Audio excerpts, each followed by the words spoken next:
एक सुनहरी सुबह की। हवा में हल्की हल्की ठंडक थी और सूरज की किरणें आसमान को सुनहरे रंगों से रंग रही थी। एक शांत जंगल के किनारे एक प्राचीन पीपल का पेड़ खड़ा था। उसी पेड़ की सबसे ऊंची डाल पर एक बुद्धिमान उल्लू रहा करता था, उल्लू का नाथ। जंगल के सभी जीव उसे सम्मान देते थे, क्योंकि वह सिर्फ पेड़ पर नहीं बैठता था, बल्कि लोगों के दिलों में भी बसने वाली बातें करता था। एक दिन पास के गांव से एक महिला जंगल की ओर आई। उसका नाम था सरस्वती।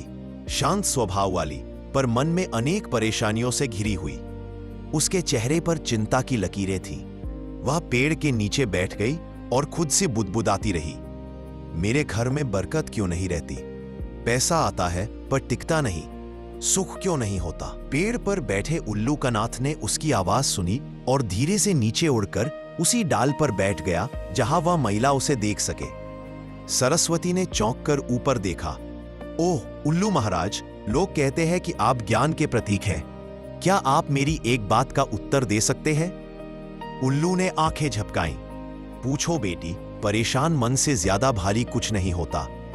सरस्वती ने आंसू पोंछते हुए कहा, मां लक्ष्मी किस घर में आती है? मेरा घर क्यों खाली खाली रहता है? उल्लू ने गहरी सांस ली, जैसे सदियों पुराने राज खोलने वाला हो। सुनो बेटी, मैं तुम्हें एक एक कर वो 5 बातें बताऊंगा जो बताती है कि मां लक्ष्मी कहां आती हैं और कहां नहीं। महिला ध्यान से बैठ गई। 1. जहां अपनों के बीच सम्मान होता है। उल्लू ने कहा, लक्ष्मी उस घर में जाती है जहां पति पत्नी, माता पिता और बच्चे सब एक दूसरे का सम्मान करते हैं। जिस घर में इंसान की बेइज्जती करे, कटु वचन बोले, वहां लक्ष्मी रुकना पसंद नहीं करती। सरस्वती ने सिर झुका लिया। उसे अपनी कही कई कड़वी बातें याद आ गईं। 2. जहां सफाई और व्यवस्था हो। उल्लू बोला, लक्ष्मी स्वच्छता की देवी है। कूड़ा कचरा, लड़ाई झगड़ा, टूटी चीजें, ये सब नकारात्मक ऊर्जा को बुलाते हैं, और जहां नकारात्मकता हो वहां समृद्धि ठहरती नहीं। सरस्वती को याद आया, उसकी रसोई कई दिनों से अव्यवस्थित पड़ी थी।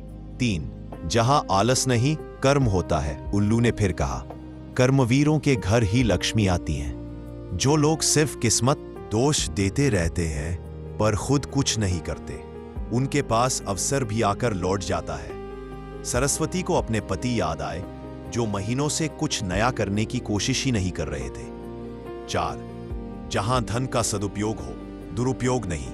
उल्लू ने गंभीर स्वर में कहा, लक्ष्मी उस घर में रुकती हैं जहां धन को बर्बाद नहीं किया जाता। पैसा सिर्फ दिखावे, नशे या अनावश्यक वस्तुओं में खर्च होता है तो लक्ष्मी नाराज हो जाती हैं। सरस्वती ने मन में सोचा, शायद हम दोनों ही कभी कभी गलत जगह खर्च कर देते हैं। 5.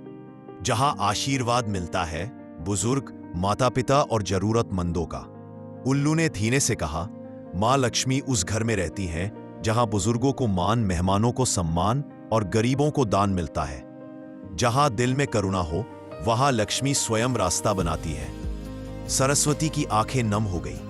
उल्लू महाराज, तो मेरे घर में कमी हम लोगों की वजह से है?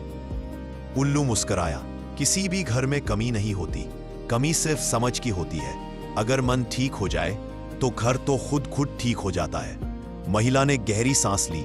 उसके चेहरे पर अब चिंता नहीं, बल्कि एक दृढ़ संकल्प दिखाई दे रहा था। वह बोली, आज से मेरा घर बदल जाएगा। मैं हर वह काम करूंगी जो मां लक्ष्मी को प्रिय है। उल्लू ने आशीर्वाद देने जैसा सिर हिलाया और धीरे धीरे वापस अपनी ऊंची डाल पर उड़ गया। सरस्वती जंगल से लौट रही थी, पर अब वह वैसी महिला नहीं थी। वह हर कदम पर अपने घर के नए भविष्य की नींव रख रही थी।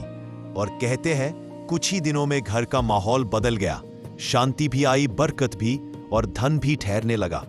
क्योंकि जहां सम्मान हो, सफाई हो, कर्म हो, सदुपयोग हो और आशीर्वाद हो, वहां मां लक्ष्मी स्वयं निवास करती है।